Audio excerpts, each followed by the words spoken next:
Hello and welcome to Africa, this enormous and astonishing continent.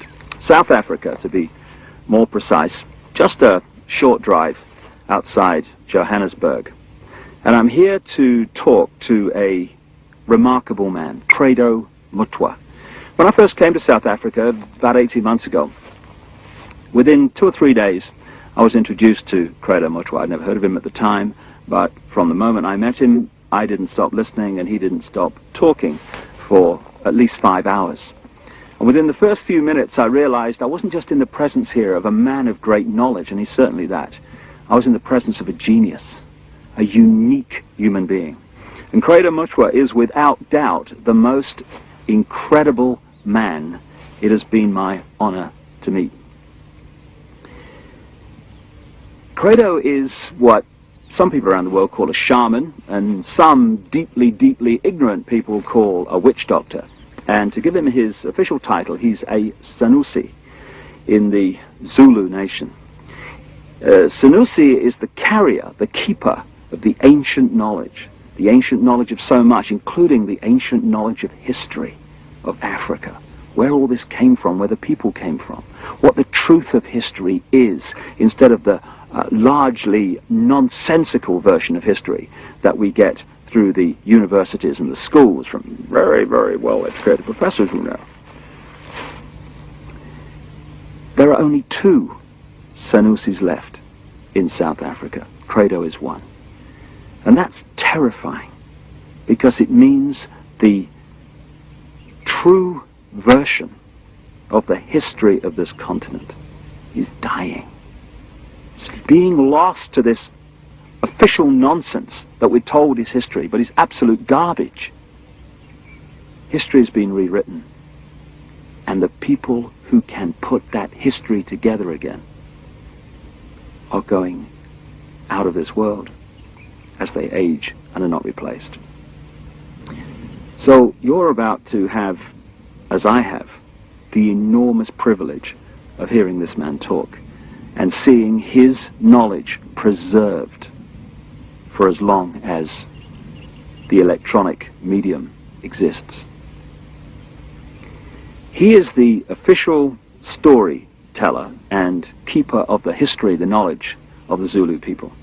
But you know, knowledge is a very dangerous thing when you're trying to hold people down into a mind prison, you're trying to manipulate them, you're trying to control them. And so people like Credo Mutwa, who have the knowledge to rewrite history and therefore rewrite the present, they are very dangerous people to those that wish to control and suppress. This man has had endless threats to his life, endless attempts on his life, right up to the last few days.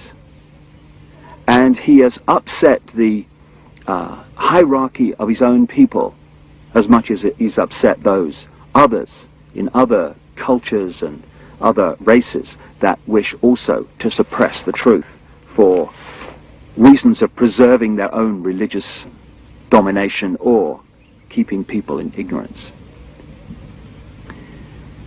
And so I've come here to talk to Credo at length about many things, and this is a series of unique videos with a unique man.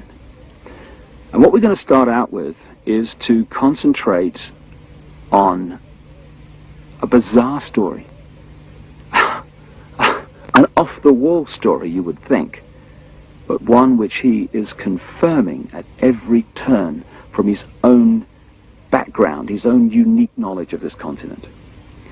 Over the last few years, as I've been trying to uncover how the world's controlled by a few people, which it is, and who those people are, it has emerged from my research that, bizarre as it may seem, a reptilian race from another world, interbred with humanity in the far ancient world, creating hybrid crossbreed bloodlines. You see references to these in the Old Testament and into endless of the ancient texts. In the Old Testament it talks about the sons of God, which in the original is sons of the gods, plural, interbreeding with the daughters of men to create the hybrid race, the Nephilim. These gods were the literal gods of the ancient people, and they used to sacrifice people literally to the gods. And these crossbreed bloodlines, as ancient accounts tell around the world, were put into the positions of ruling royal power in the ancient world. And then, as is happening today, when you do the genealogy of the ruling families and the ruling positions of power in the world, be they the 42 presidents of the United States up to Bill Clinton, be they the British royal family, be the aristocracy of Europe, any of these key ruling elites, the top of the banking system, the top of the global business system, you hit the family lines which go back to these same ruling lines of the ancient world, royal lines, that the ancient accounts say were the crossbreeds between humanity and these reptilian gods. In other words, a reptilian extraterrestrial race has been controlling planet Earth for thousands of years to this day and putting its genetic compatible bloodlines into the positions of power as presidents, prime ministers, banking leaders, business leaders, etc. And this explains so many things, where we get the divine right of kings from, the divine right to rule because of the bloodline, the genetics. Why these ruling families of the aristocracy and the royal families have always incessantly interbred with each other, just as the Eastern establishment families of the United States do, that produce so many presidents and banking leaders and administrators of government in the United States. And astonishingly, bizarre as I keep saying, and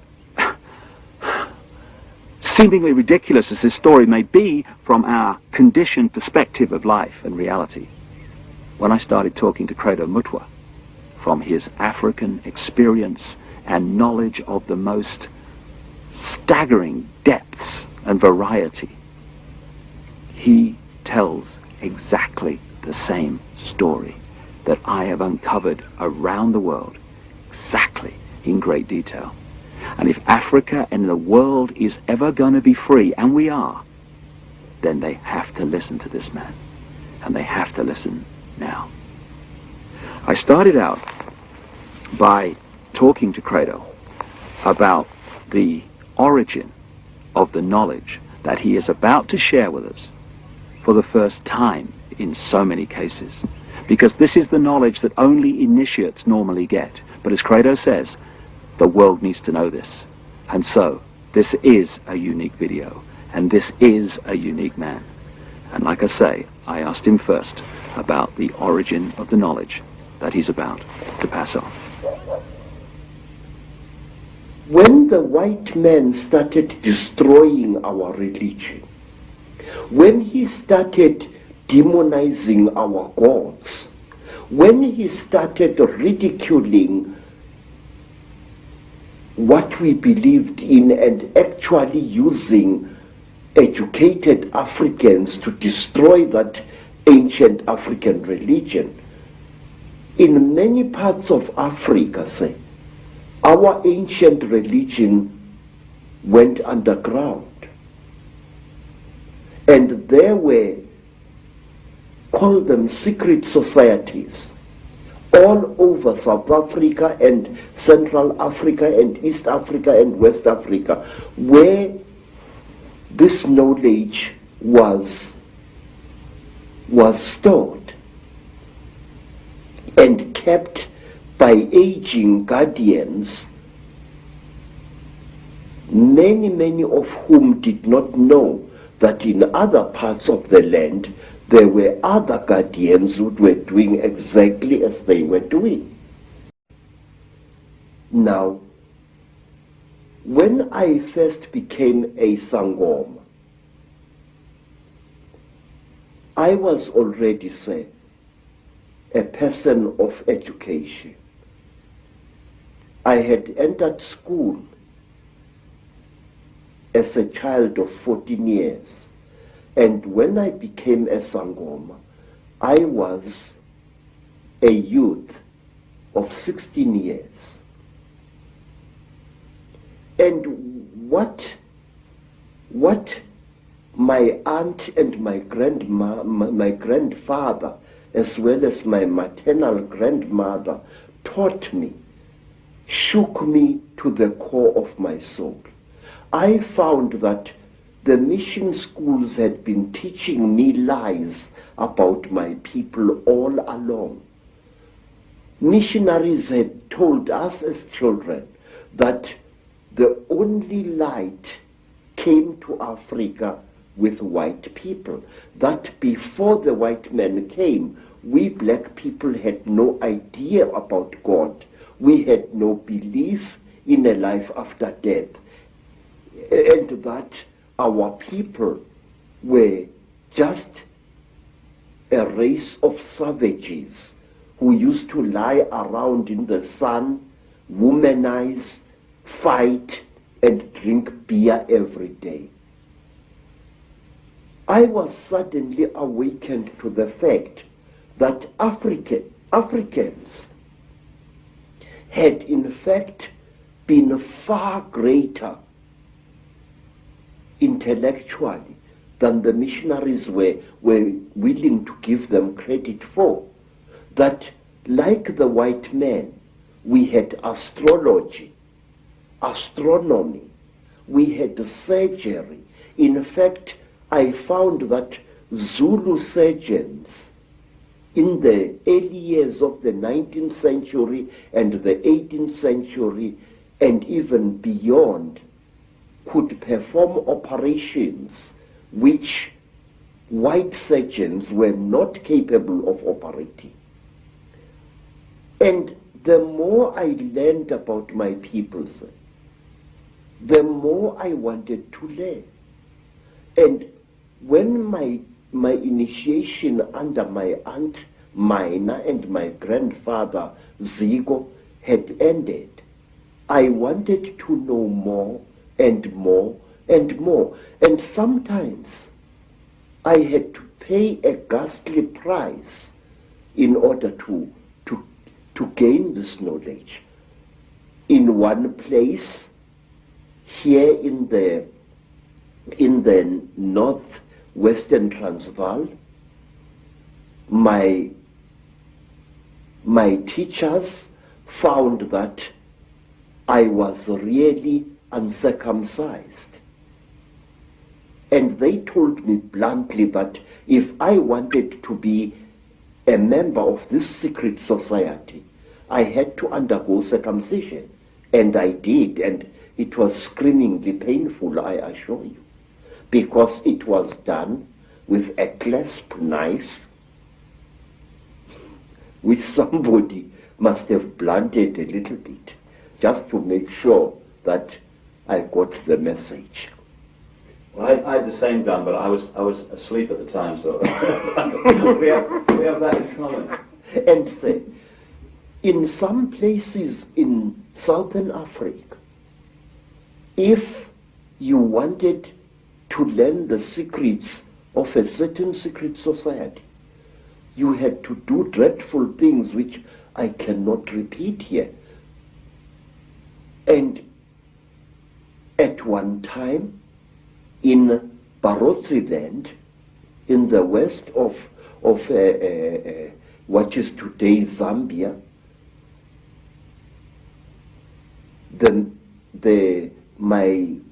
my teacher said, look, how far are you willing to go in order to become one of us? I said, I am willing to go anywhere. He looked at me and he said, listen, educated man, we are tired of people like you. White men come amongst us to milk our minds and then to kill us. We want to be sure that we can trust you. And wait, sir. I said, great one, I am willing to do anything. He said, are you? I said, yes. And then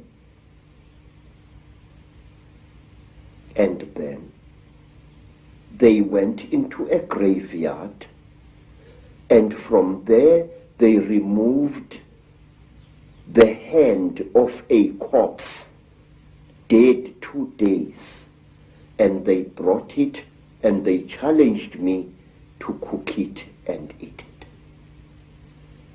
I did so. And these were the peoples who first told me about a race of highly intelligent beings which they called the Chitauri, the talkers, a race of creatures which look like reptiles, who have ruled the world for hundreds, if not thousands of years. Through this dreadful act, I was able to gain knowledge which was denied to even the highest sangomas, because they would not go through the ritual I went through. This is how secret knowledge is protected in Africa. So, and at one time, let me tell you another thing. Again, in Barotse land, on the border between Angola and North Rhodesia, as it was called, I was brought into a hut. And in the hut was a young woman. She was as black as ebony, and her hair was like a huge black cloud on her head. Her teeth had been sharpened in the Barotse fashion until they looked like those of a reptile. And Mutwa was very puzzled. What's this lady doing here? I'm supposed to spend several nights in this hut, so what is she? What is she doing here? Now, Credo Mutwa, being a frightened Zulu, afraid of women but not afraid of wild animals, decided to sleep with his back to the wall, giving the lady a nice clean bed. And on the following day, Credo Mutwa was fined 15 pounds by the local chief because I had refused a sacred gift. I had been supposed to do something very amazing to this lady to show that I was one of the people. Bad luck. Bad luck. But why, Credo, have you chosen to reveal this knowledge now to a much, much wider audience? Mr. David, please, Africa is dying. Africa, is being murdered. And we are sitting like bloody fools. And we don't realize what's being done to our people. I have proof that can stand in any true court of law that the disease called AIDS is a man-made disease. And this disease is going to kill 3/4 of South Africa's black people within the next 10 years. There are wars in Africa which make no sense to me as a black man.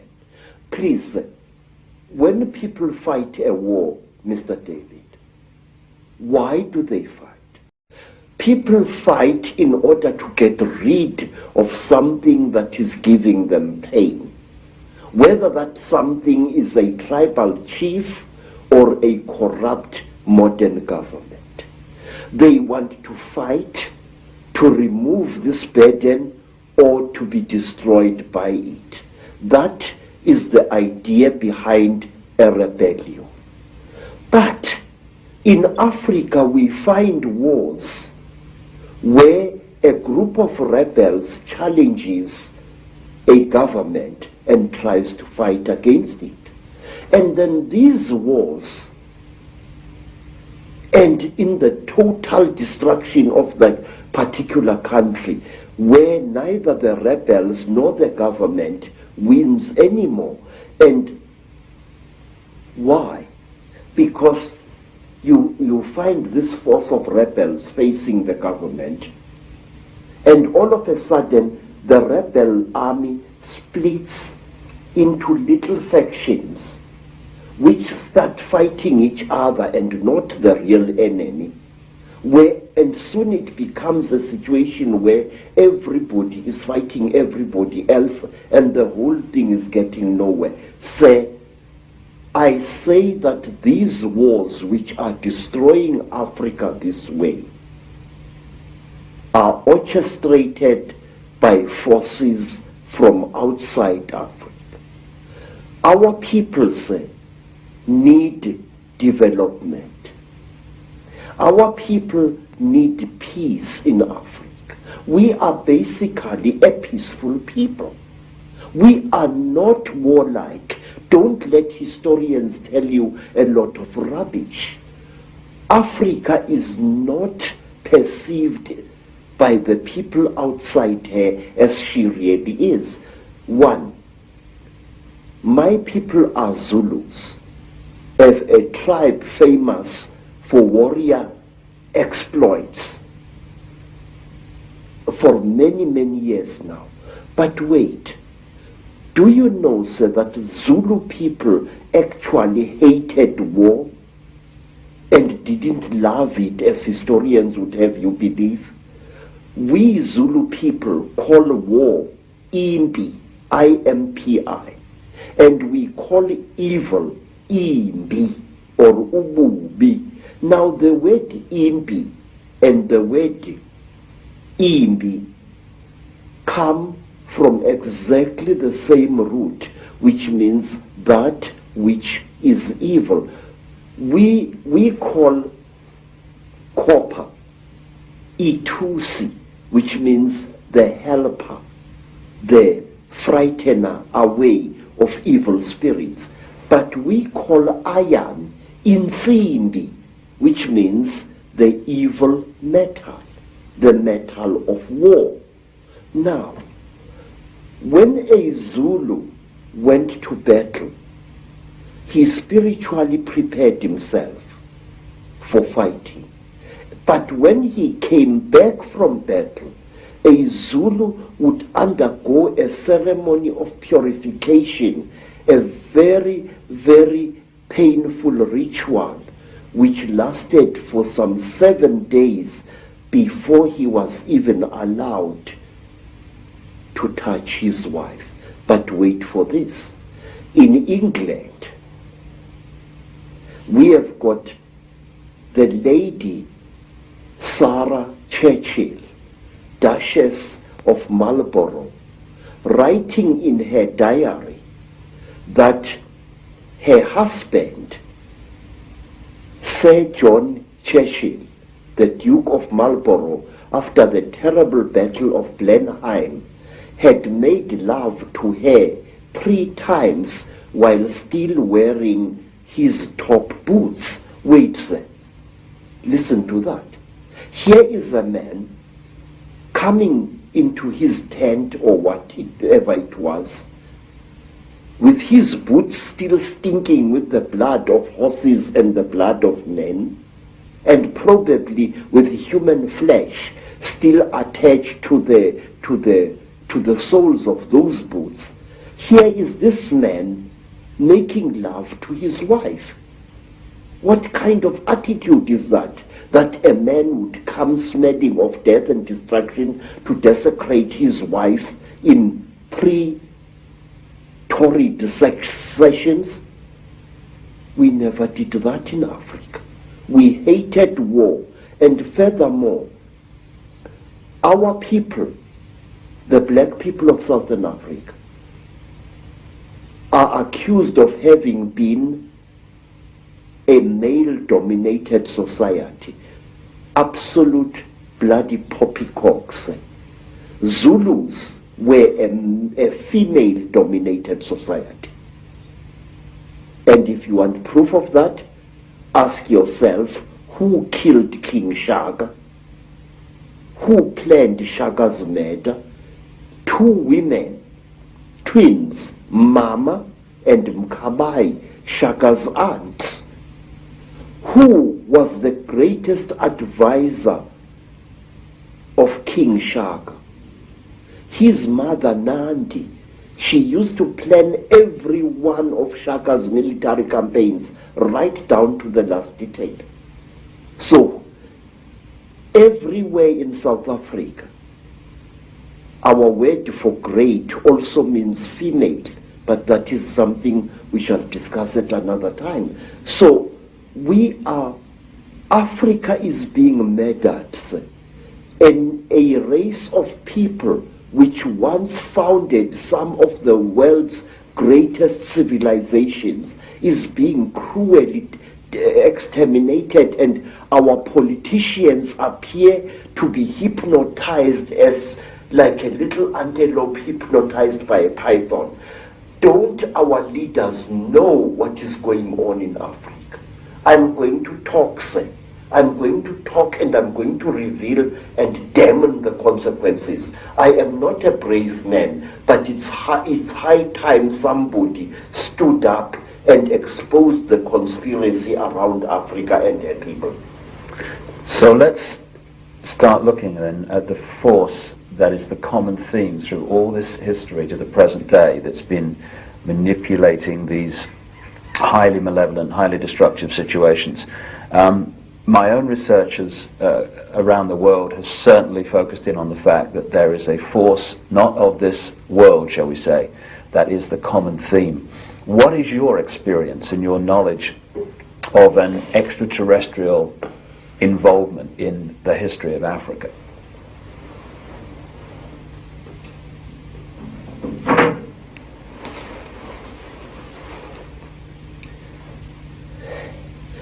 One of the most secret stories that was revealed to me, sir, is about these beings. This story was revealed to me first in Barotsident, then in the country today called Rwanda, once known as Rwanda Urundi. Then I learned about this story at that time on the foothills of Mount Kilimanjaro. This is the story, a story you find throughout Africa.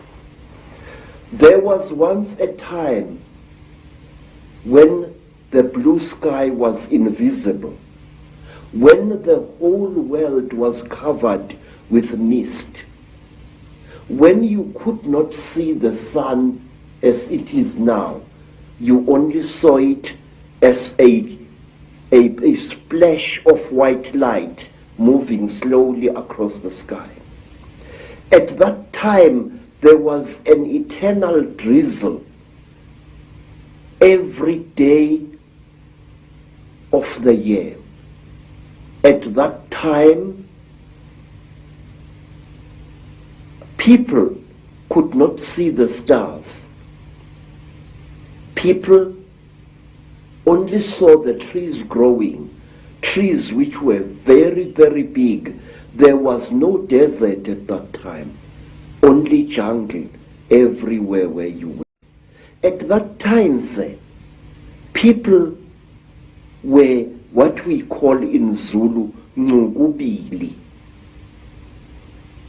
A human being was both male and female in one body. And out of the sky, one day, came terrible objects.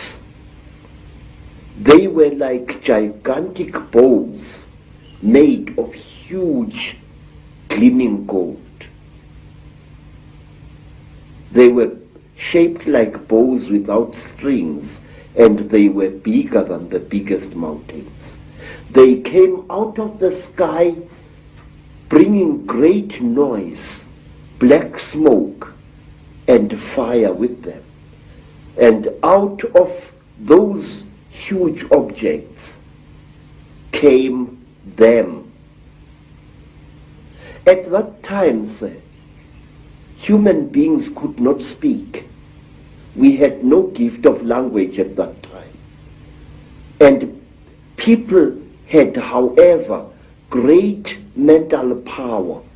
A man would go into the bush and, using the power of his mind, actually call out an animal which he wanted to hunt and kill for his children. And the animal would appear and kneel down before the man, and the man would kill the animal and take it home. But when the Chitauri arrived in Africa, they told our people that they were gods and that they were going to give us human beings great gifts on one condition: we had to worship them and accept them as our creators. Some told our people that they were our elder brothers and that this earth had produced them generations ago. And they said they had come back to the green womb of their mother and that they were going to make us into gods. What they did, they created a very strange pair of caves in the land. They dug 2 caves. In one cave was a green light, in another cave was a red light. And they drove human beings into these caves. And each human being had to choose which cave the human being wanted to go into. And those who went into the green cave came out as women. And those who went into the red cave came out as men. And then the talkers, the Chitauri, told our people that now they were perfect. But the moment the first men saw the first women, a terrible row erupted. The women hated the men because they looked between their legs and they saw what they thought were snakes dangling between the legs of the men.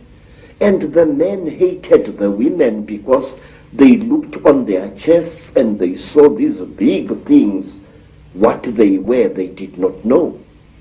And then the Chitauri laughed. It was to them a very, very big joke. And then the Chitauri said, if you serve us, you wretched little human beings, we are going to make you into gods. And the human beings agreed to serve the Chitauri. And the Chitauri gave human beings a second gift, the gift of language. People started talking with their tongues where they had talked with their minds before. And there was a big rubbish starting again, because this man did not know the language of that man. And when this man greeted that man, this man thought that he was being insulted, and so a lot of murder and culpable homicide started taking place all over the world. When our people were given language, they found to their horror that they had lost much of their mental powers. They had paid a terrible price. But the Chitauri were now the masters of human beings. They made them, the human beings, to go into holes in the ground and to mine metal, gold, copper, tin, all kinds of metal. The Chitauri forced our people to mine. And the people were very unhappy because they couldn't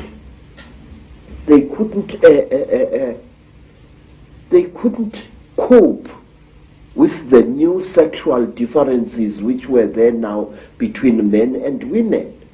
And then from amongst the Chitauri came a very good female Chitauri.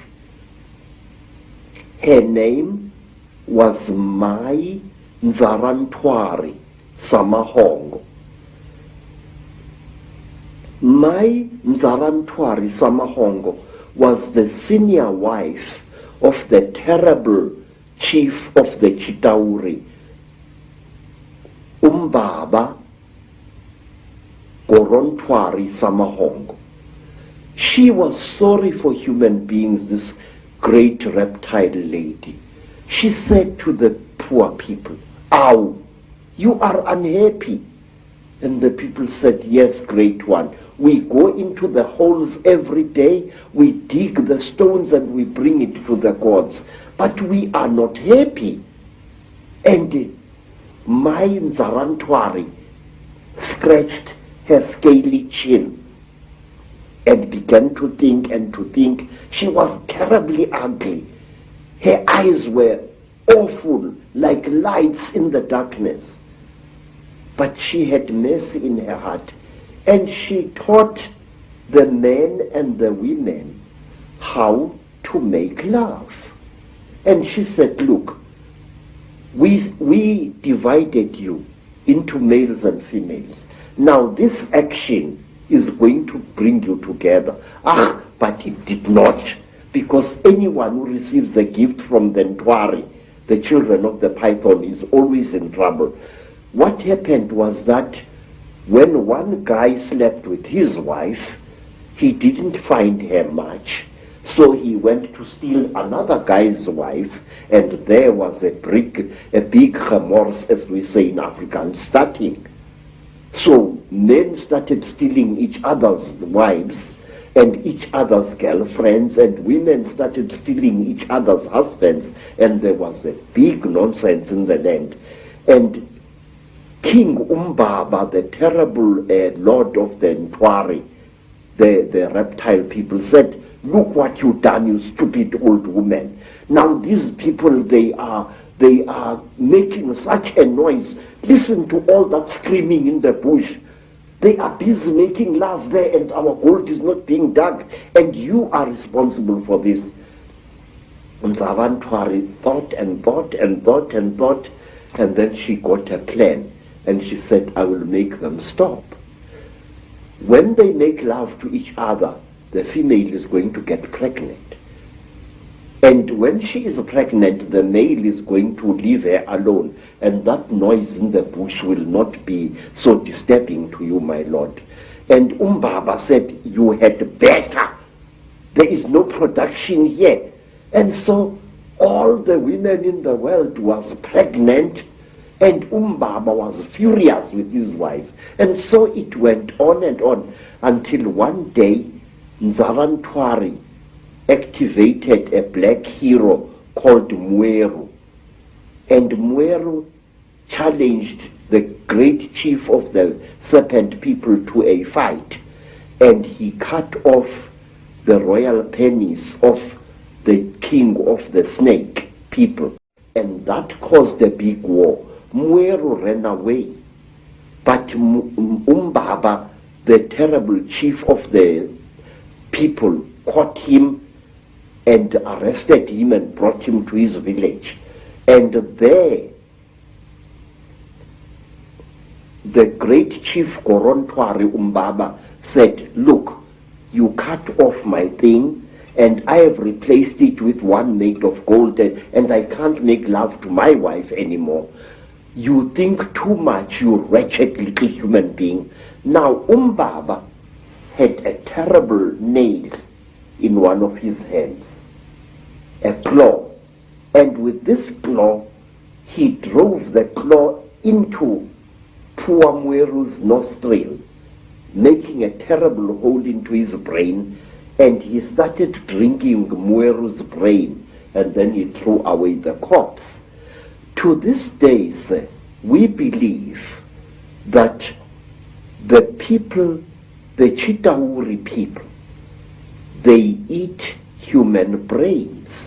And strangely enough, scientists have found skulls where the human brain has been removed and eaten by someone or something. Well, hearing you speak here, so many things come to mind. First of all, you're saying that telepathy was the key form of communication before the Chitahuli, the reptilians came. Yes, sir. And I guess it's like a muscle. When you use it, it gets more sensitive and more powerful. So the more you use your telepathy, the more powerful your mind got.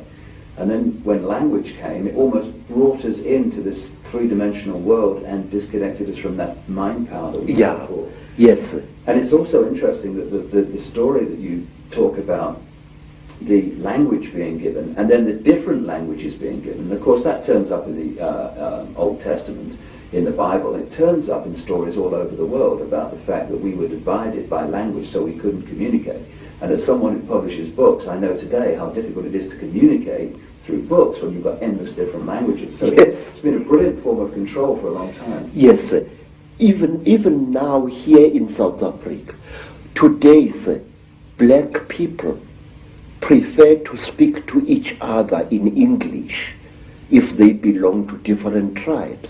And they have even, over the many decades, black youths have even created a lingua franca of their own, which we call Tsotsi language, which is a mixture of African words and Afrikaans words.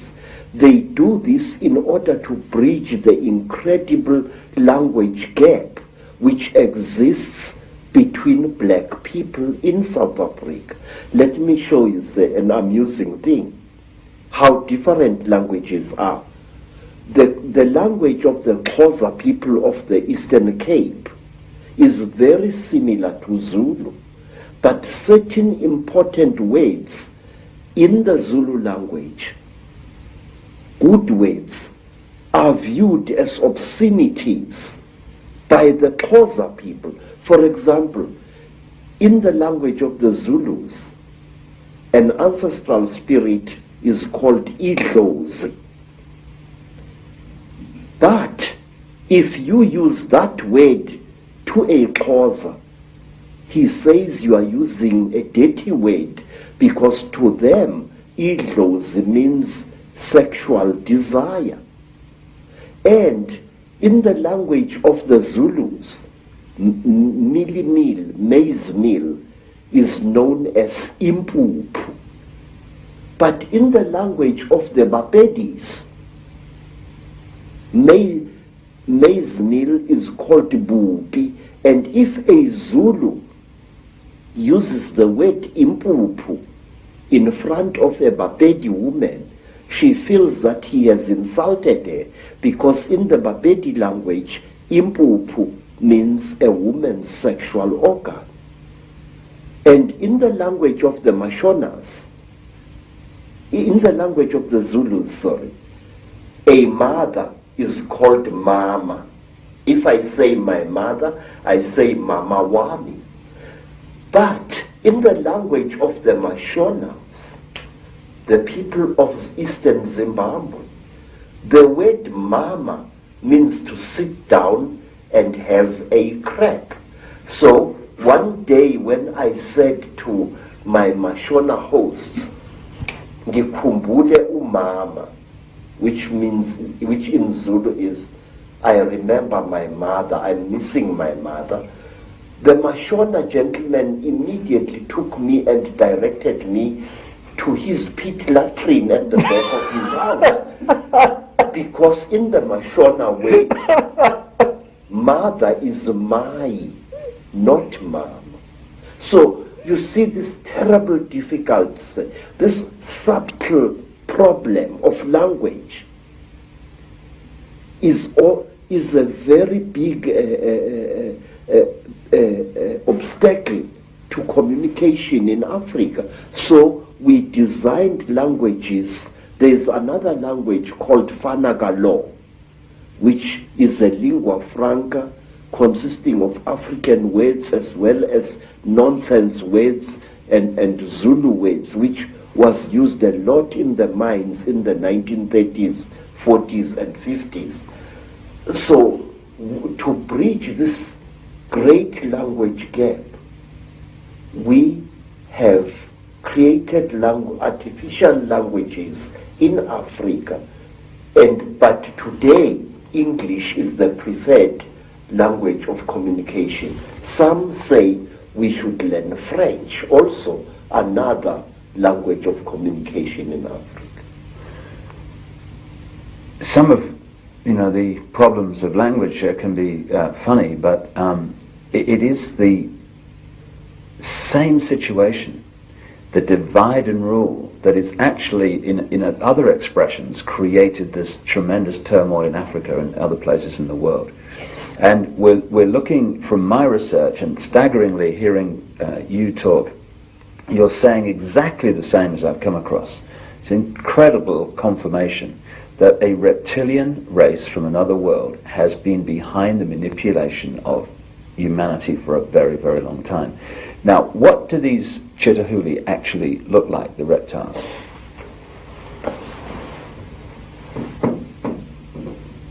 I'm not a good artist. You're better than me, that's for sure. But this is how we believe the Chitahuli look like. They were created in this. You see, sir, you white people say that there are alien beings on this earth. No, you are wrong. The earth in which we live has produced 24 different races during its long existence. Please, this is how a Chitahuli looks like. It stands about 11 feet high. It is a very slender being which seems not to have a bone structure. Its fingers have no joints. They are more as if the bones in here were flexible. Some of the Chitahuri have got 3 claws with a thumb. Some have got 6 claws with a thumb. And some of the Chitahuris have got horns on their heads. And what surprises me is this. Some film producers, like the producers who make the film Star Wars, often show creatures in their films which actually exist, which even the most uneducated of Africans who knows this Chitahuli can identify. For example, in the new Star Wars film, what is it called? Star Wars or something like that. There is a creature who amazes me called Darth Maul.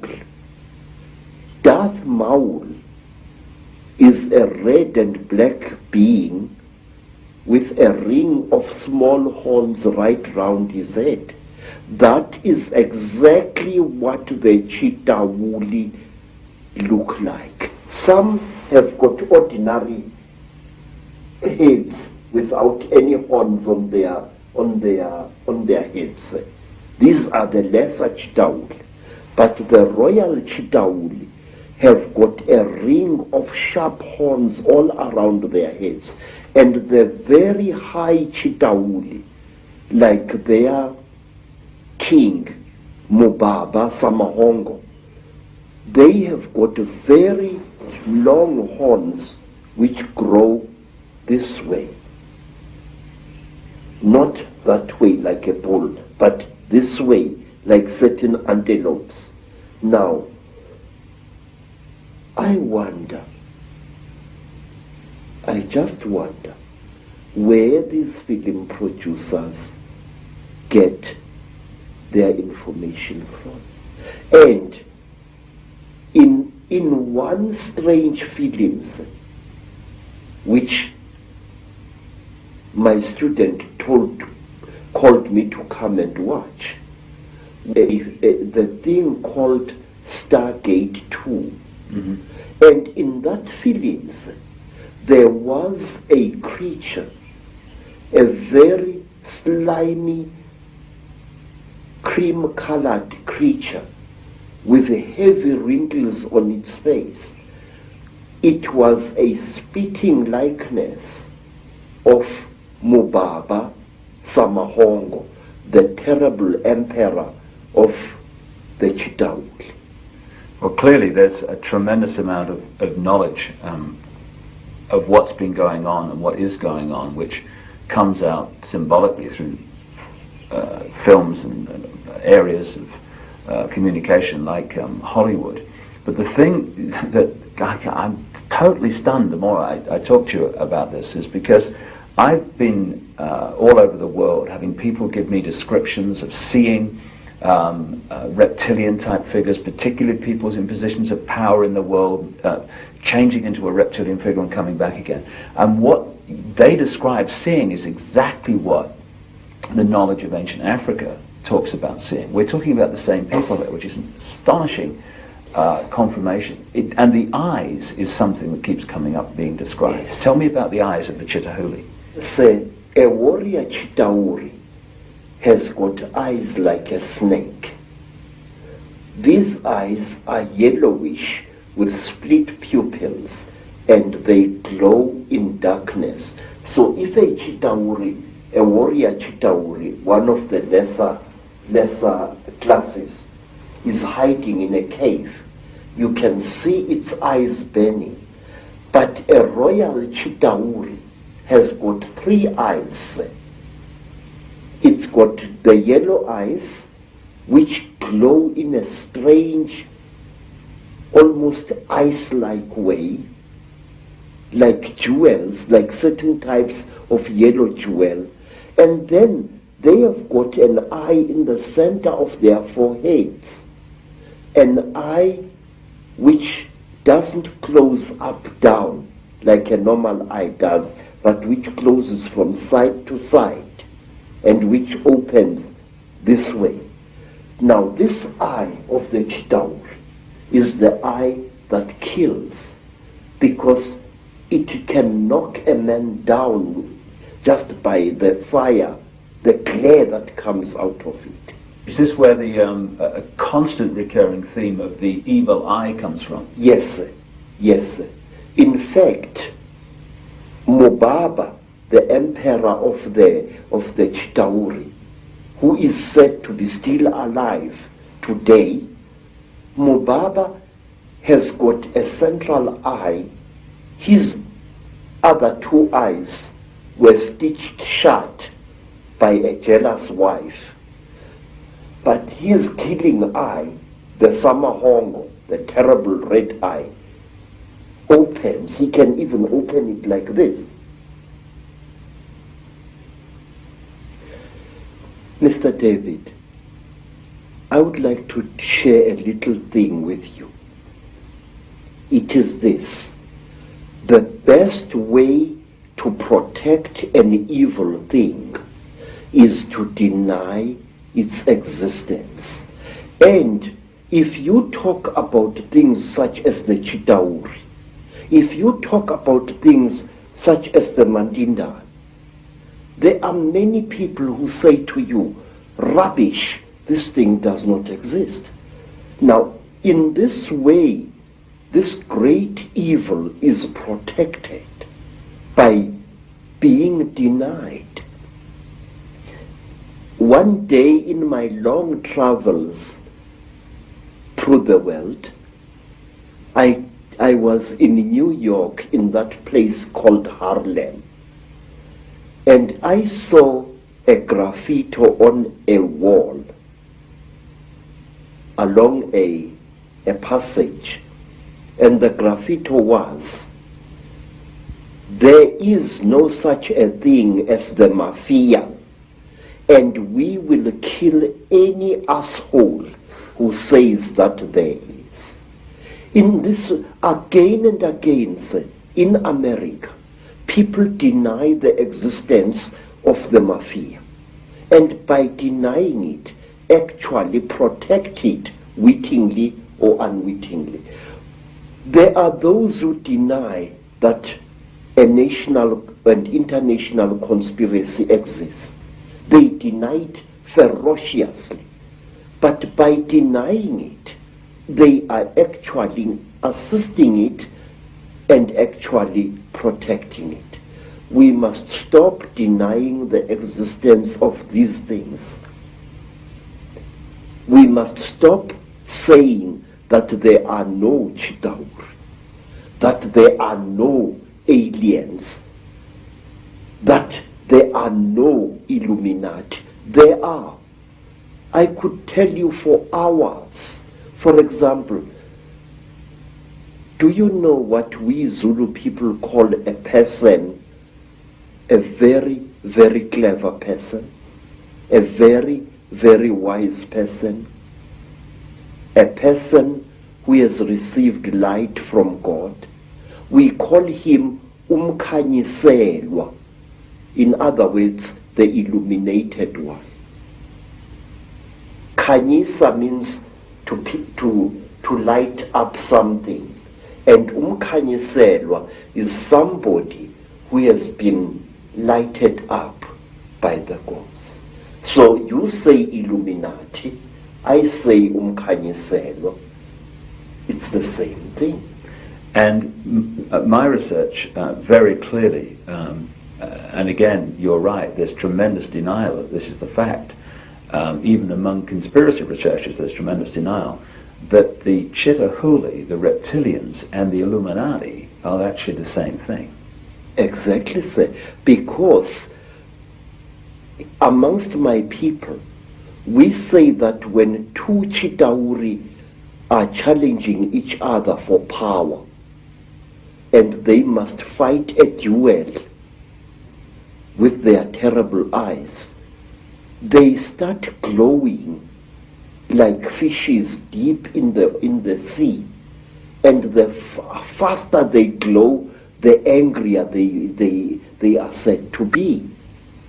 Now that is why there are certain parts of Africa where people are advised not to walk at night, because that is where the Chitauri often fight. And one of these parts of Africa, sir, is a remarkable place called the Mountains of the Round Rocks, Matopo, wrongly pronounced Matopo, in Zimbabwe. These hills are really not remarkable in themselves.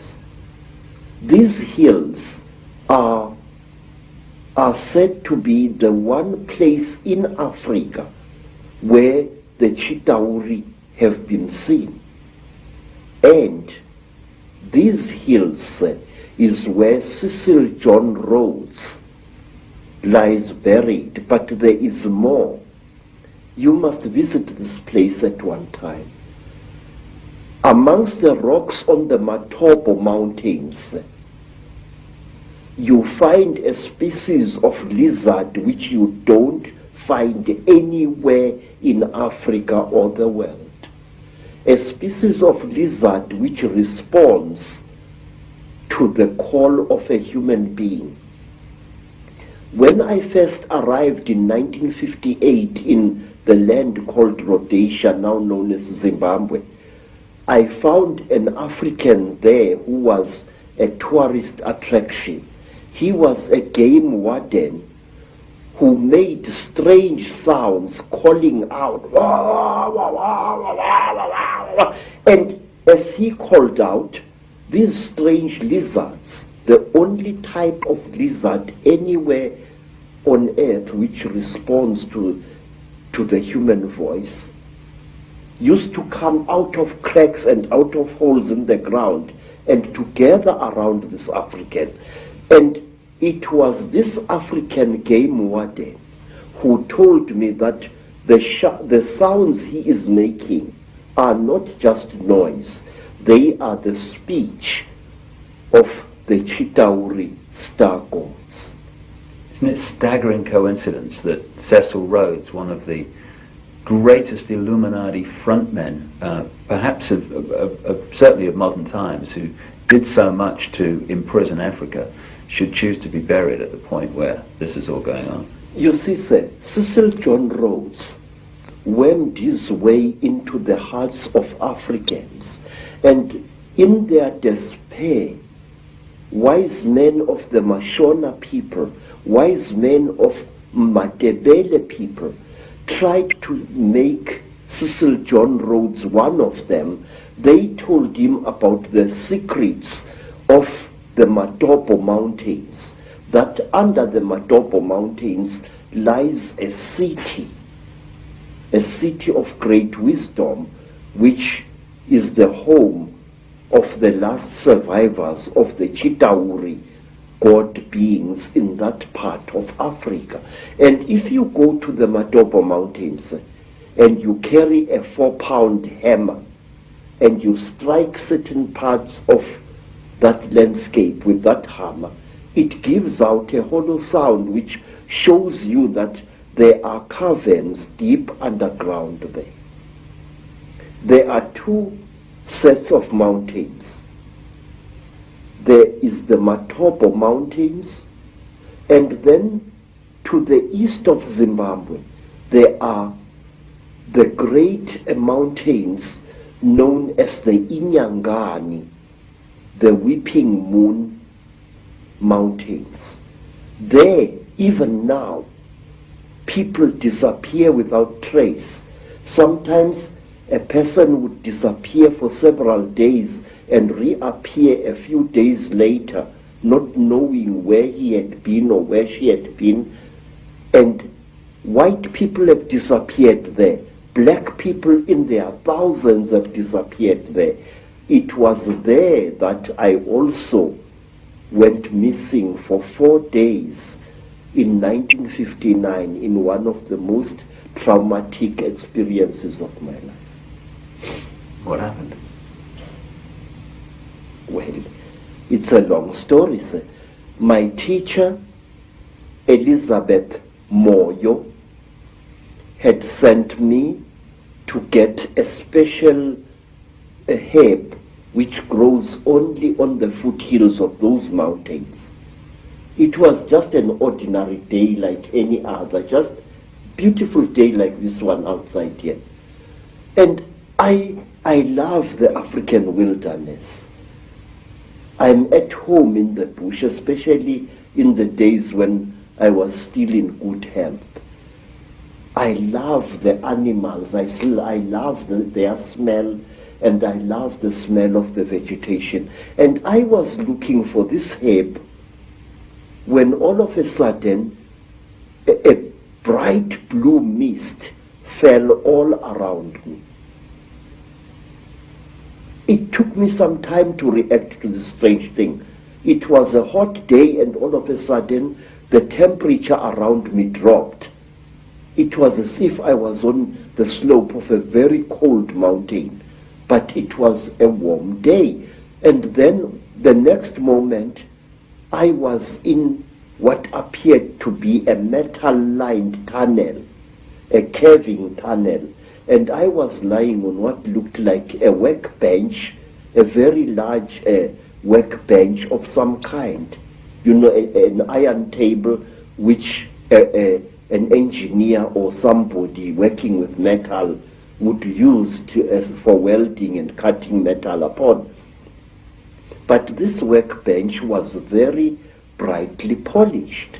And there I was lying there with my trousers missing and only my khaki shirt, when I saw again through what appeared to be like blue mist a number of moving objects, which at first I thought were dolls.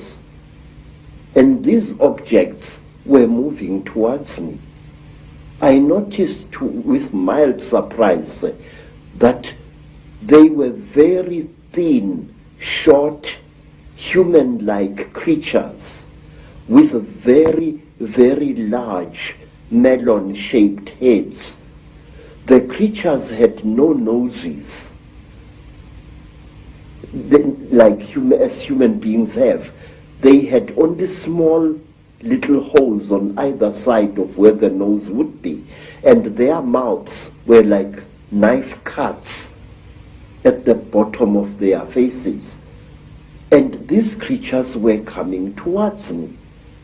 In color, they were gray, like certain types of fish, and they wore silvery gray garments which reached up to their necks and up to their wrists.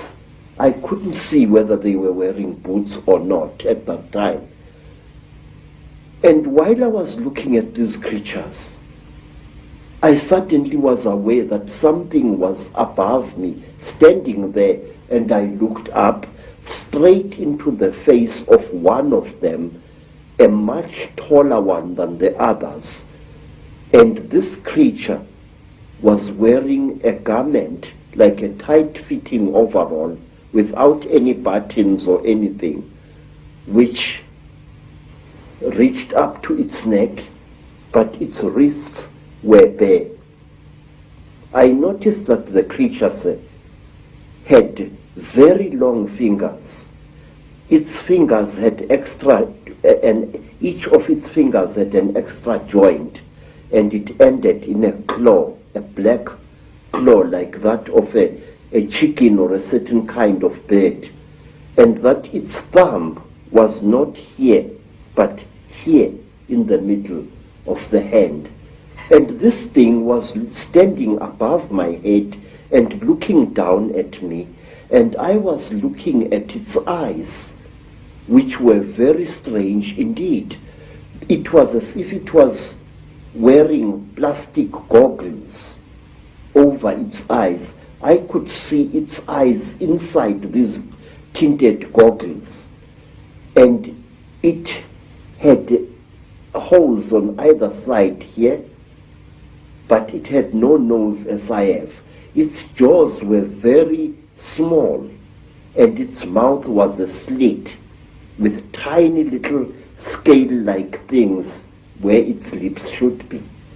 And the creature carried a horrible smell on it. I can't describe that smell. It was a metallic, chemically smell which seemed to combine the smell you would smell when somebody is burning brass or copper, and a very ugly chemical smell, these two smells combined. And this creature was looking down at me. I was frightened, but I could not move.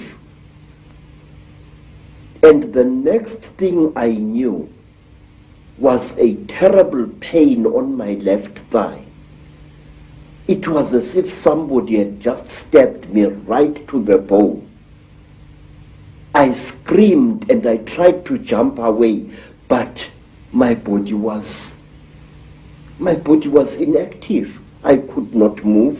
I was not tied to any chain. I was not chained to the top of this table. There was no belt tying me, but I could not move my body. And when I looked down at what was happening, I found that one of the shorter creatures had driven something very painful into my left thigh. And then, while I watched, horrified, the creature pulled out this thing, and I saw that it was like a pencil made of shining metal with what appeared to be a flexible cable at the back. And before I could do anything, my head was seized by the creature above me. It caught me on either side of the head like this. And then a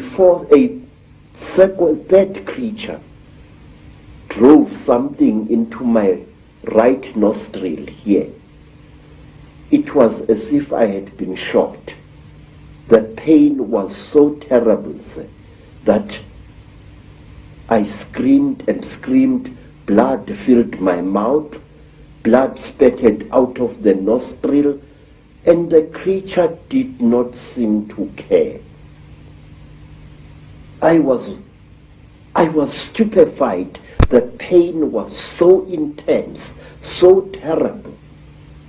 And then, quietly, brutally, the creature pulled out the thing that it had stabbed me in the nose with, and blood flowed into my mouth, out of my nostril, and I was choking. And then the big creature coldly turned my head this way, so that blood came out of the mouth, and which gave me some kind of relief. And after what seemed like an eternity of pain,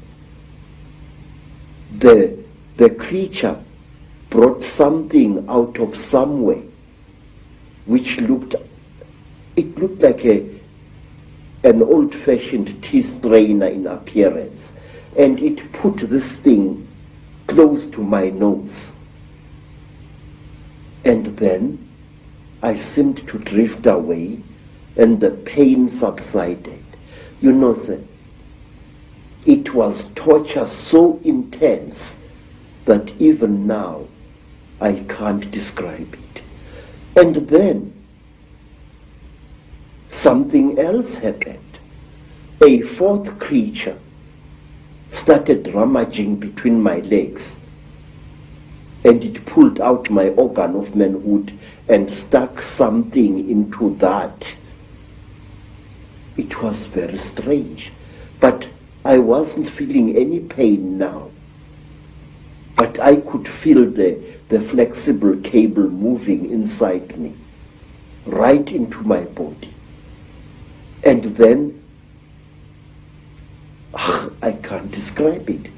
It was as if my seed was being sucked out by this small, bright, flexible cable. And then the creature just pulled it out. I screamed and I cried and I screamed, but I could not move. And then something happened which to this day still amazes me. After the creature had pulled out the flexible cable from my organ, the creature just stood there looking at my organ. And I was so terrified that I urinated, and accidentally urinated against the chest of the creature.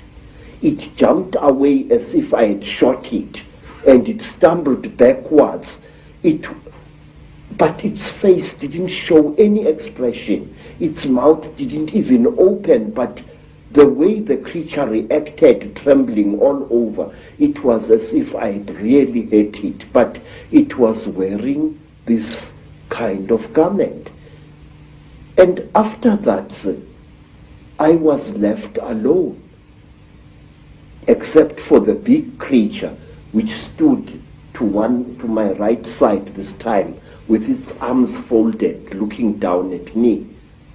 And then, while I was looking at this creature, trying to appeal to it, no pain anymore, no pain, please, I was pleading.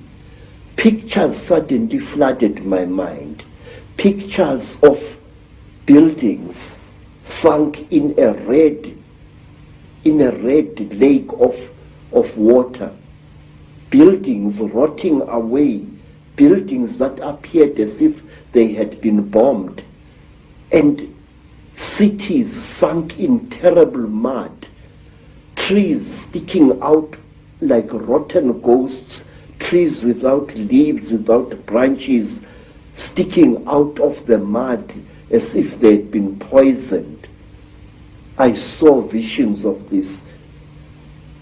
And then, through an entrance which I had not seen before, came a strange and terrible beings. It was exactly like this. It was tall, made entirely of metal, with burning eyes and a snout. It didn't do anything. It just moved and came to stand at my left side. It didn't touch me or anything like that. It just stood there, making a strange humming sound. Wow, wow, wow, wow, wow, wow, like that. And then, from behind this metal creature, there appeared another creature. It was so radically different from the grey creatures in that it looked exactly like an earthly human being. It had a pink skin like that of a white woman. It had golden hair, and its ears were definitely pointed like those of an animal. Its eyes were slightly slanting. They were pale, pale blue, and never once did they blink. It was like this, nude, and there was a tail-like appendage at its back, which was very visible as it walked away after it had done to me what it did. What this thing did, it climbed over me and made love to me. And I noticed that unlike normal women, its breasts were set too high in its chest, and they were very, very hard in appearance. And that here, the pubic hair as well as the hair in the armpits was a fiery red, as if it had been dyed. And this thing didn't even blink. Its eyes were just like this, looking at you as if there was no liquid in the eyes. Just an unblinking, terrible stare. And it was a small creature, about the size of a 16-year-old girl. But it was very, very heavy as it sat on top of me. And there was no emotion in that whole nonsense. There was no, I just... And then the creatures took me out of that room after the metal creature and this pink creature had gone. This creature took me out of that room, assisted by another one, and they pushed me along a corridor which curved slowly in that direction, towards my right. And there I was shown many things which even today I don't understand. I was shown little versions of this creature swimming in huge cylinders made out of what looked like glass, in a pinkish liquid, like ugly little frogs inside the liquid. They looked like aborted human fetuses. They were very, very terrible and disgusting. And then we came to another room, and there I saw a number of people undergoing the same torture that I had undergone. One particular person whom I passed very close to was a white man, definitely a European, with a yellowish beard and moustache and long, straggly blood-crusted hair. This man looked into my eyes and I looked into his eyes, and we were so close we were as I went past him. Then, to cut a long story short, I found myself in the bush again. But I was wearing only my shirt. My boots were gone, and so was my trousers. So I took off my shirt and wore it around my waist as a loincloth. And I started traveling, not knowing really in which direction I was going. Then I came to a track, and I walked along that. And some time later, I saw people coming towards me. It was a group of young men and young women, Mashona people, and they were going to a trading store, I later learned.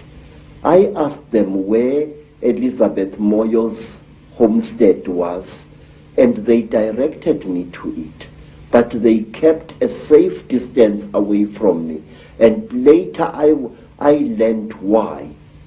I was carrying a horrible, non-human smell upon me. When at long last I came to Mrs. Moyo's village, all the dogs in that place went hysterical. They came at me in a pack, wanting to tear me to pieces. And only the villagers managed to save my life then. Mrs. Moyo asked me where I had been, and I said I did not know. And then she said, I know you had been taken by the little ones. I said, yes. I cannot understand. She said, you must not try to understand. You were chosen by the gods as a living sacrifice. So don't even try to talk about this. But how could I not talk about it? I wanted to understand what had been done to me, by whom and why. Even now, sir, I still want to understand what it was all about. And many years later, I met a remarkable white woman, Elizabeth Clara, a famous South African woman who had worked for British intelligence during the war, and who, we are told, had been impregnated by a being from the stars, Icke. I asked Elizabeth what was the meaning of the strange thing which was done to me, because since that time I had come across many black people, well over 200, who had been through the same torture as I. I had come across many black as well as Cape-colored women who had been mysteriously impregnated by the same creatures that I had gone through the hands of. And let me tell you one other interesting thing, sir, before I forget.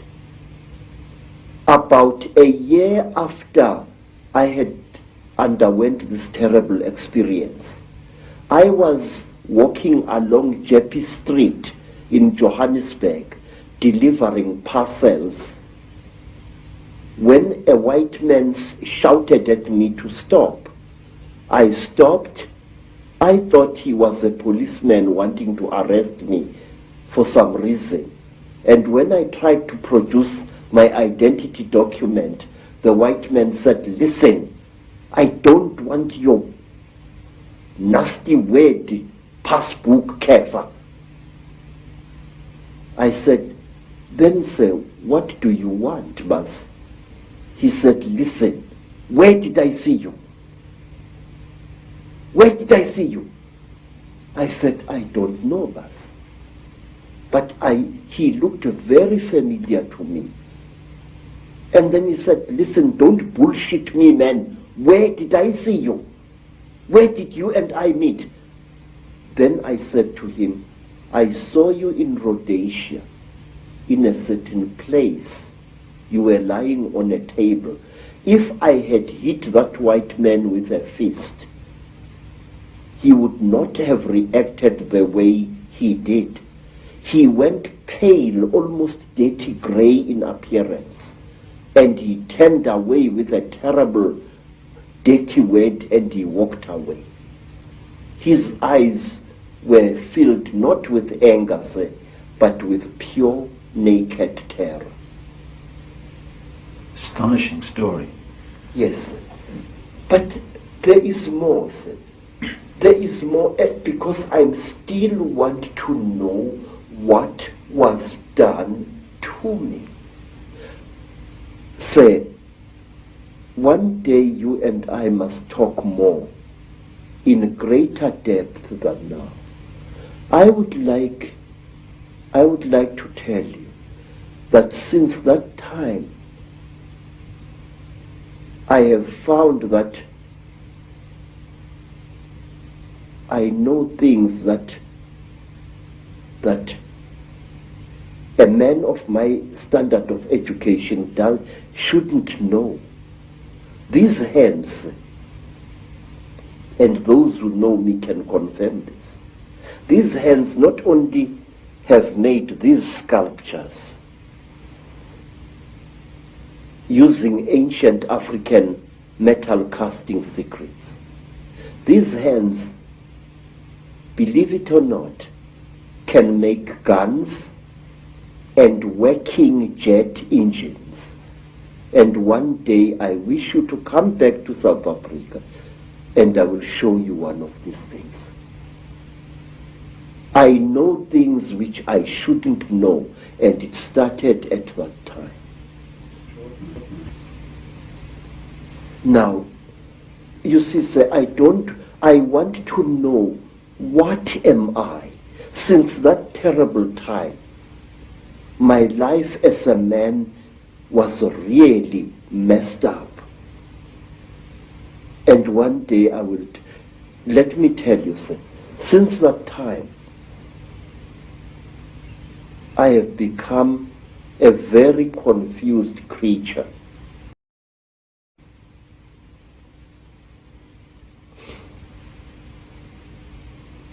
It's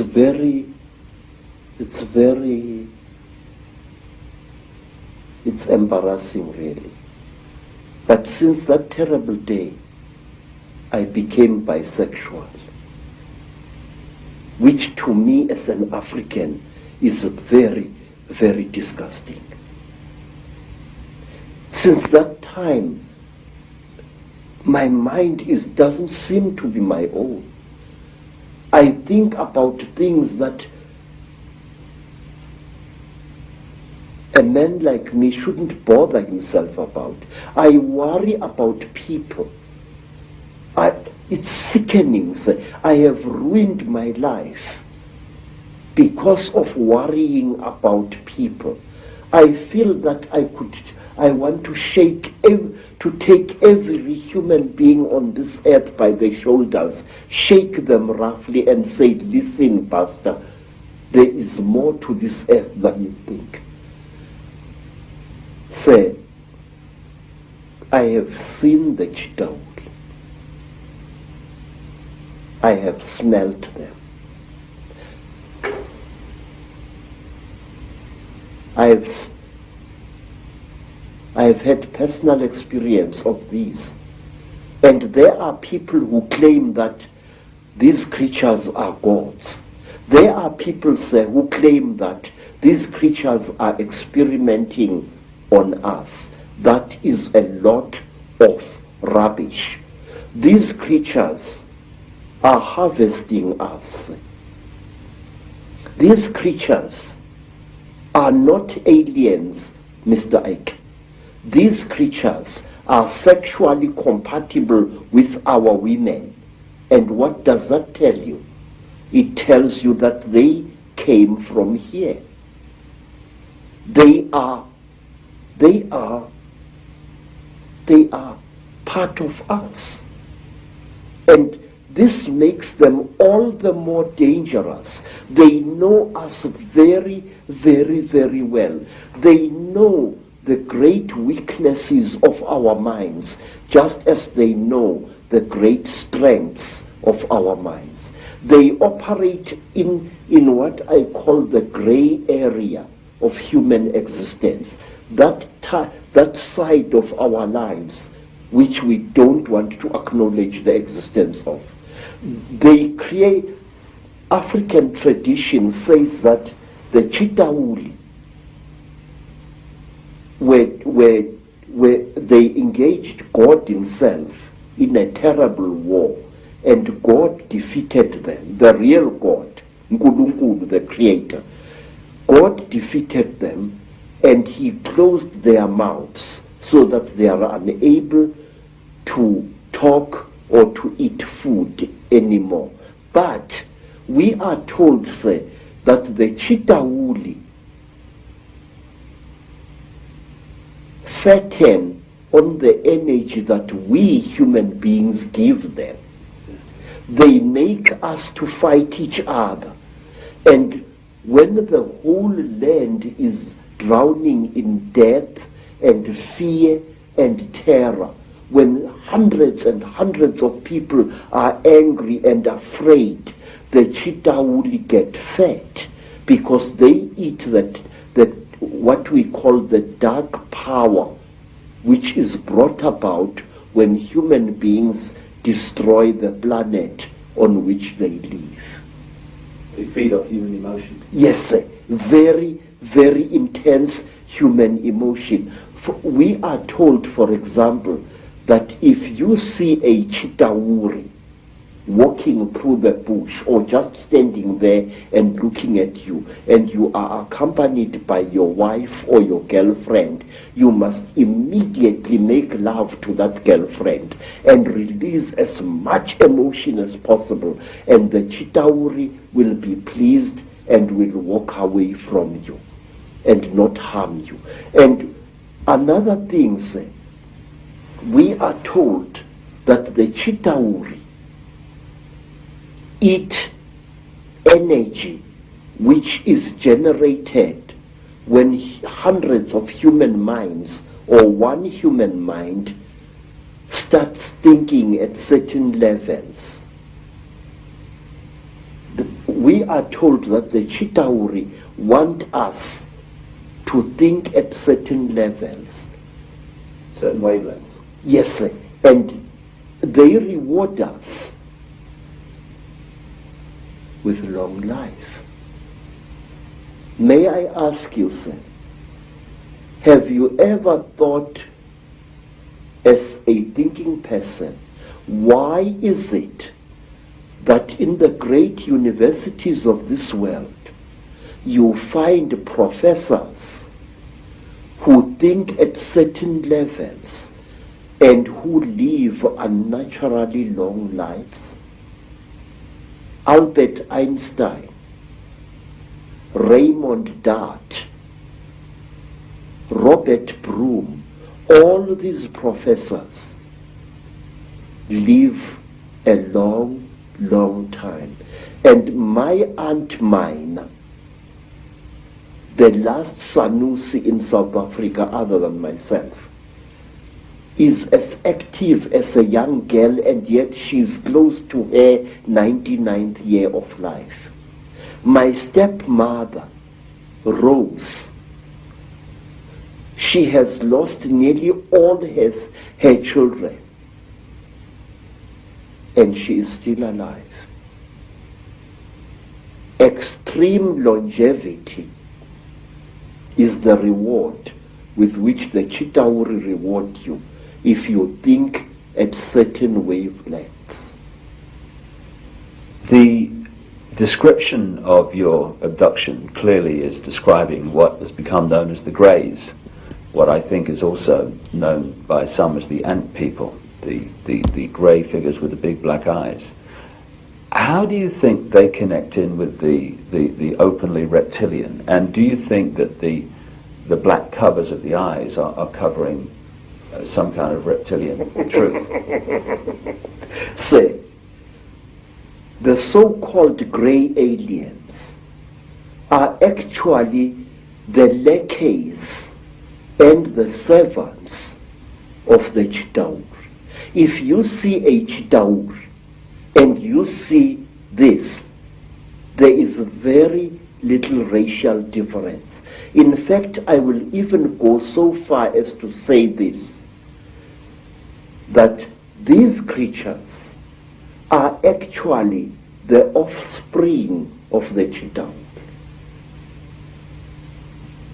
The way they gather substances from human beings and from animals, the way they are the forerunners of the Chidaur in any place.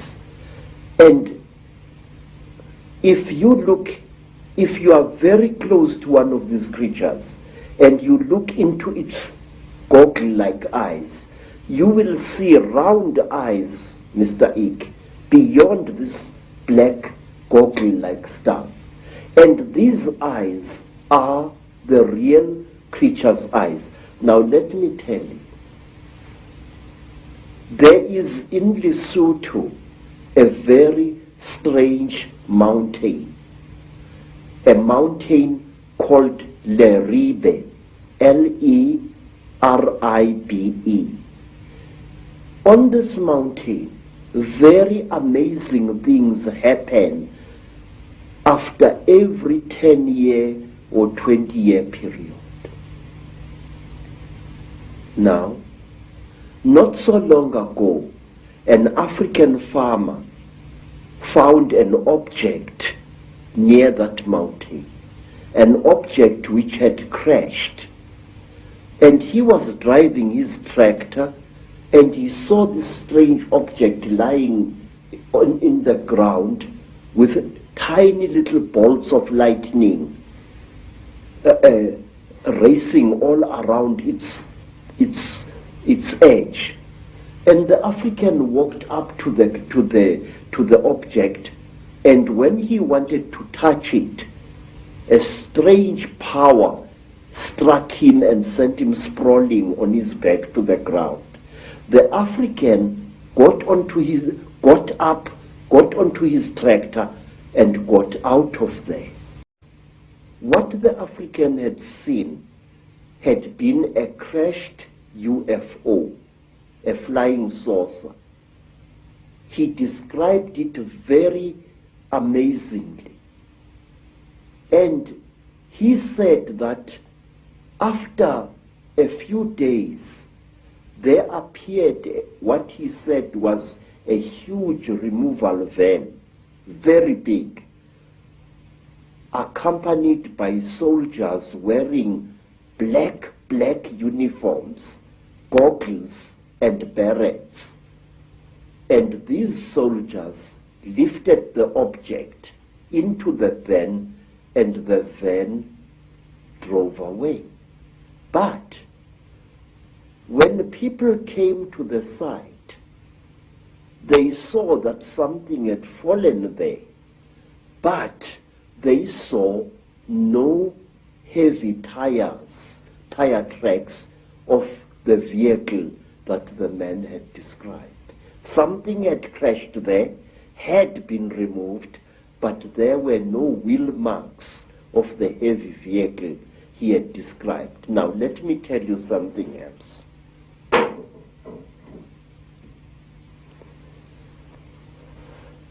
It was 58. In fact, I think that the incident I'm going to describe to you, sir, is somehow connected to what happened to me in 1959. I'm sure of it. A friend of mine in Lesotho called me. He said that he had something very important, and that we had to share this. He said, please, I must come to Lesotho. I must come. And I went there. And then I found that he had dug a hole at the back of his hut.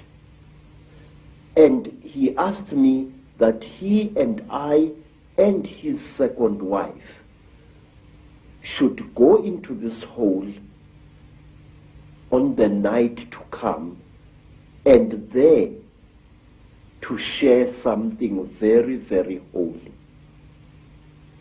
Well, we went down the hole. We used a broken ladder, and there inside the hole, we ate small pieces of something. He told me to chew these things very thoroughly, as they were quite hard.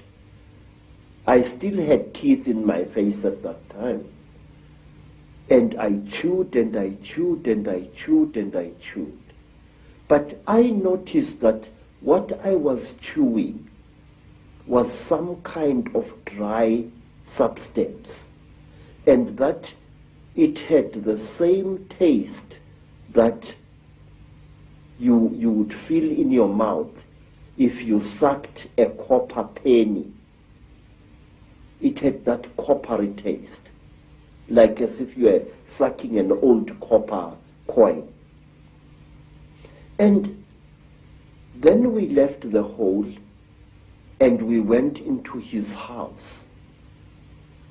And on the following day, we all became terribly ill, very, very ill. Our skins erupted into a rash. It was very, very painful.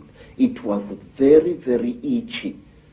We bathed with urine trying to take the itching away, but it failed. We bathed with sheep dip, and it failed. And in the end, I could no longer breathe at all. My tongue appeared to swell many times its size.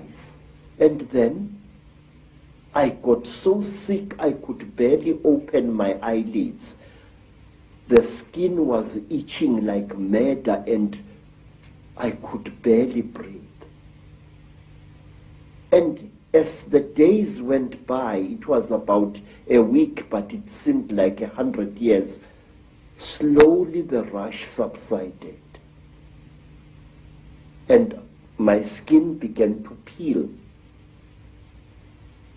as did my friend's skin and the skin of his wife. We were very, very, very sick. And when I could speak, I asked him, what was the thing that you gave me to eat? This is the thing that has made us so sick. Why did you do this, my friend? He said, look, what we shared was something that can only be eaten while you are hiding in a hole. And that thing is the flesh of a god. I said, God? He said, yes. I said, but I am sick now. He said, wait, you'll recover. You either die within 2 days or you recover. Now we are going to recover because we are still alive after 2 days. Mr. Icke, I can't describe to you what happened next.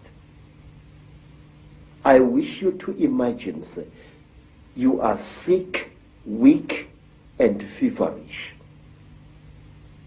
Suddenly, you get stuck, staring, raving, laughing mad.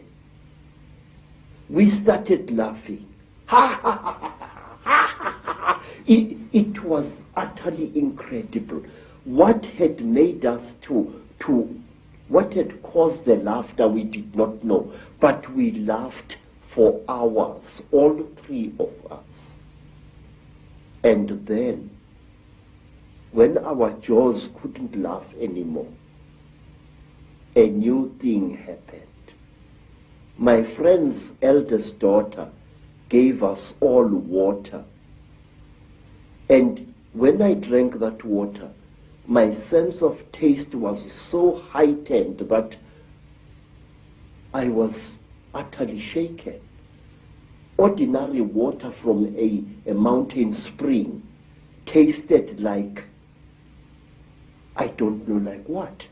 Like wine, like something out of I don't know where. My taste buds must have been souped up somehow. And then another feeling, which I cannot describe, fell over all of us. It was a feeling as if we were one with the entire universe. When I looked at a tree outside my friend's homestead, it was as if that tree was a multicolored living rainbow. When I looked at the mountain far away, my sense of sight was so intense that I could see colors beyond colors. I can't give you any other description. And then say, afterwards, I was very weak, but with a monstrous appetite. And then I left my friend's homestead and returned to South Africa. Every step of the way, I seemed like a person reborn. It was a feeling that no words can describe. And when I asked my friend by letter afterwards, what was this God flesh? He said it had been the flesh of a puana.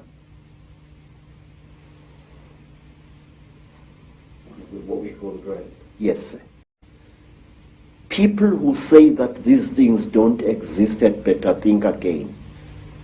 They are tangible, they are smellable, and furthermore, they are edible if you are willing to take the risk. In Africa, we have an ancient custom whose existence many people deny today, that anything that claims to be a god should be eaten.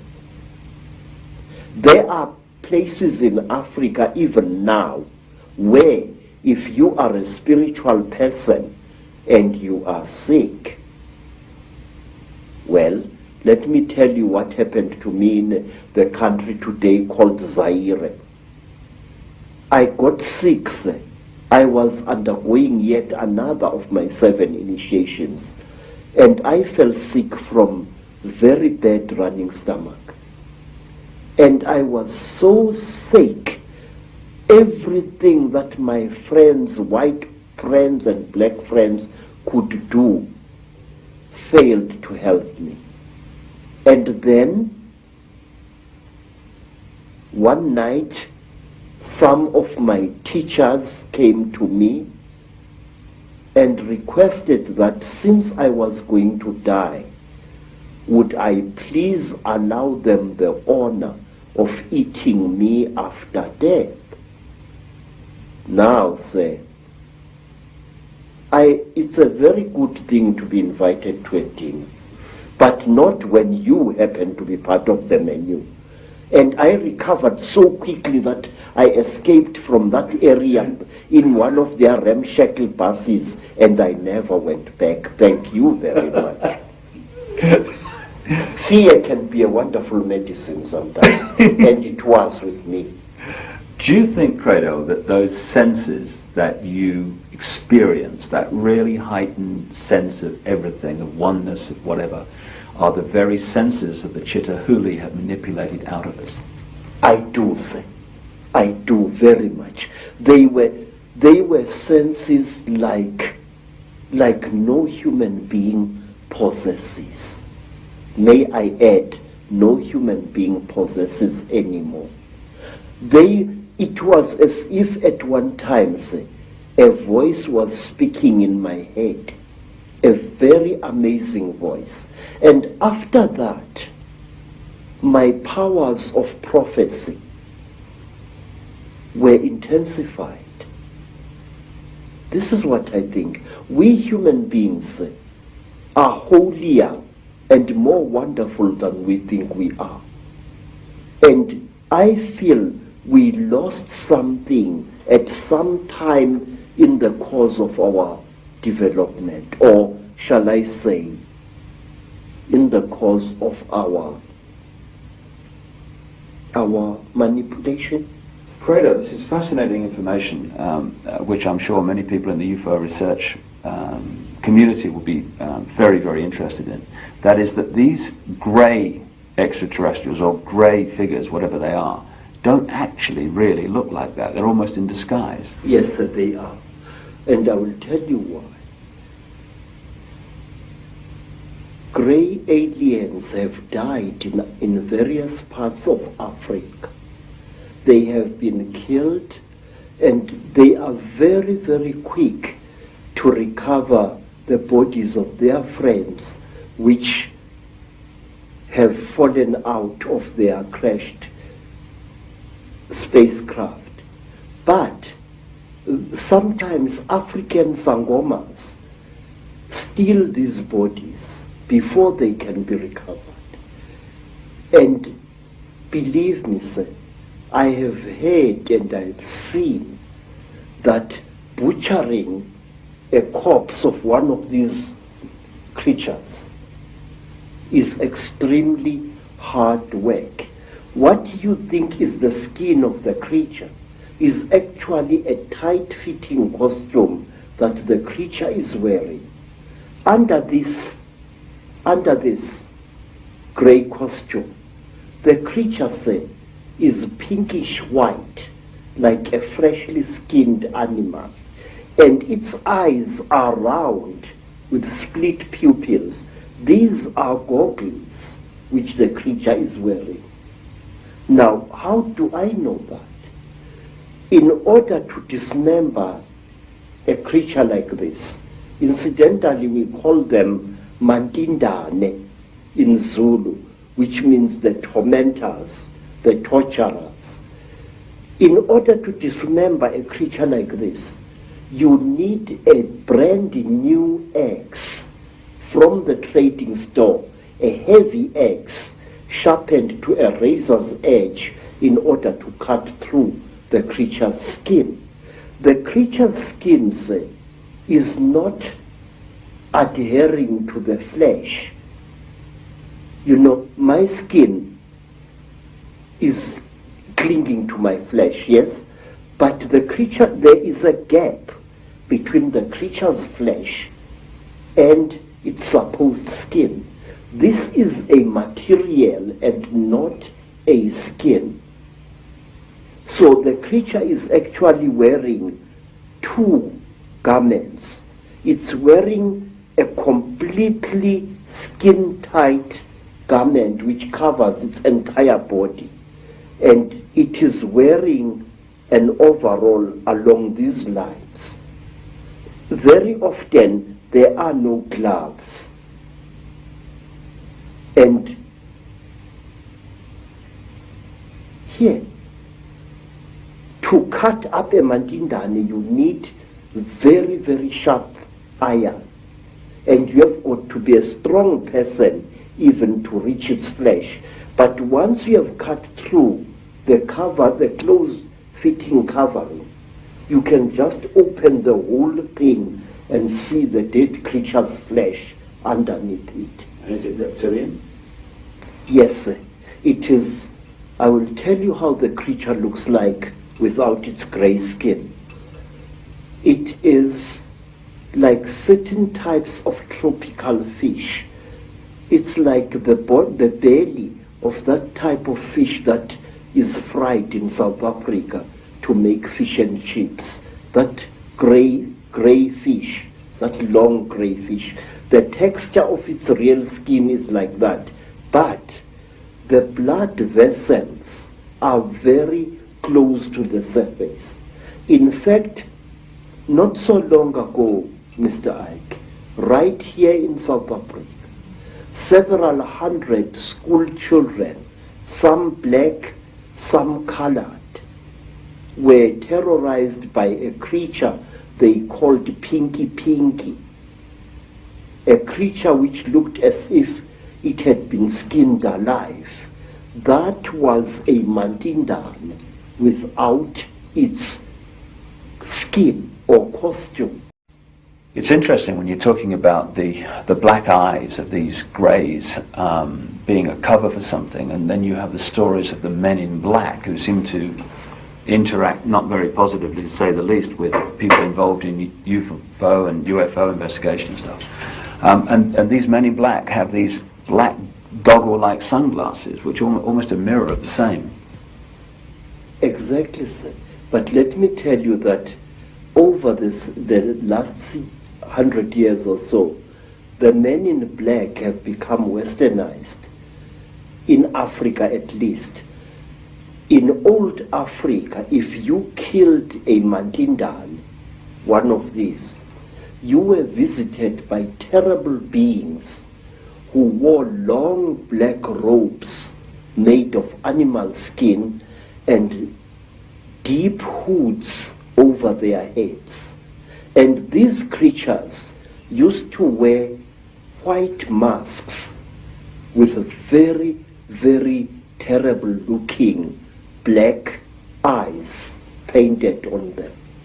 They were called Izilo Zengubo, the beasts of the blanket.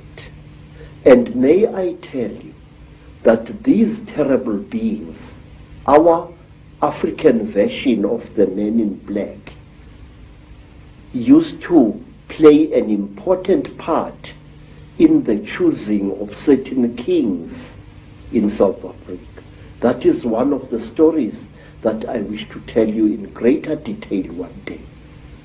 Whenever you have harmed a Mandinda, you received a visit from men in black. And one of my uncles was a night watchman just after the Second World War. And he saw what he thought was a burglar breaking into a factory which stored surplus army property. And he threw his knobkiri at this figure and hit it very hard.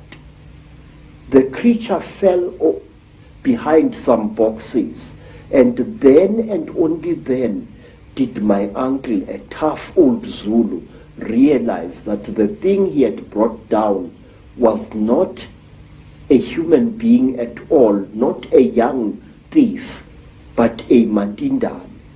My uncle threw down his second stick and ran screaming out of the factory. And not long after that, because my uncle had taken from the creature what he thought was its bag, he took the bag with him to Alexander Township after he had run out of the factory, but he could not open the bag. And while he was sitting in the shack in Alexander Township, just near Johannesburg, there arrived at his shack two white men who posed as detectives. And these so-called detectives told my uncle's common law wife that she must give to them the bag that my uncle had taken from the little man. And she did, and they vanished. What I'm trying to say, Mr. Icke, is the richer we become, the more we behave as the Chitauri are said to behave. Some of us, when they acquire a lot of wealth, start consuming metals and other minerals that they really do not need, which, however, if you study the story of the Chitauri, you are told that the Chitauri use these minerals and metals as medicine. We are told, say, that the Chitauri, when they get sick, smear their bodies with gold dust, which gets absorbed into their skins and they become all right. May I point out, it was once the custom of the Munumutapa kings of Zimbabwe, the men who built the Zimbabwe ruins, that on certain rising of the day star, the priest king would be smeared from head to foot with gold dust, and sometimes he was ritually sacrificed on the top of the wall of the Zimbabwe fortress. And to my amazement, when I visited South America, I found that the ancient Mayans had exactly the same custom where a god king was smeared with a mixture of fat and gold dust. And I know from my own research that the Maya people and the Central and South American people have a massive accounts and legends of the same reptilian gods. Yes. The thing is, if you read the ancient stories of our people, or you listen to them spoken by the storytellers, you find that we human beings are somehow programmed to alter the world in which we live and render it uninhabitable to ourselves. We are told, say, by the griots of Nigeria, by the griots of the Dogon people, that at one time, a few thousand years ago almost, the entire Sahara Desert was not a desert at all. In fact, photographs have been taken of the certain parts of the Sahara from high up, which show ancient irrigation systems where there is now wind-blown desert. Questions: are we being used as instruments for the destruction of our own species? I say yes. The wealthier a person is, the more like a Chitauri he or she behaves. Some wealthy people even go to the extent of throwing away their old spouses and acquiring new ones, exactly as King Samahongo of the Chitauri does. He kills and eats all his wives when they can no longer make love to him properly, and he acquires new ones. He killed and ate 36 of his wives over a long reign, and only one wife was cunning enough to keep out of his clutches. You see millionaires divorcing their wives and acquiring new wives. And the Chitauri, unlike traditional Africans, believe that a female is inferior to the male. And so do the wealthy people who acquire great wealth in this world. They tend to look down upon women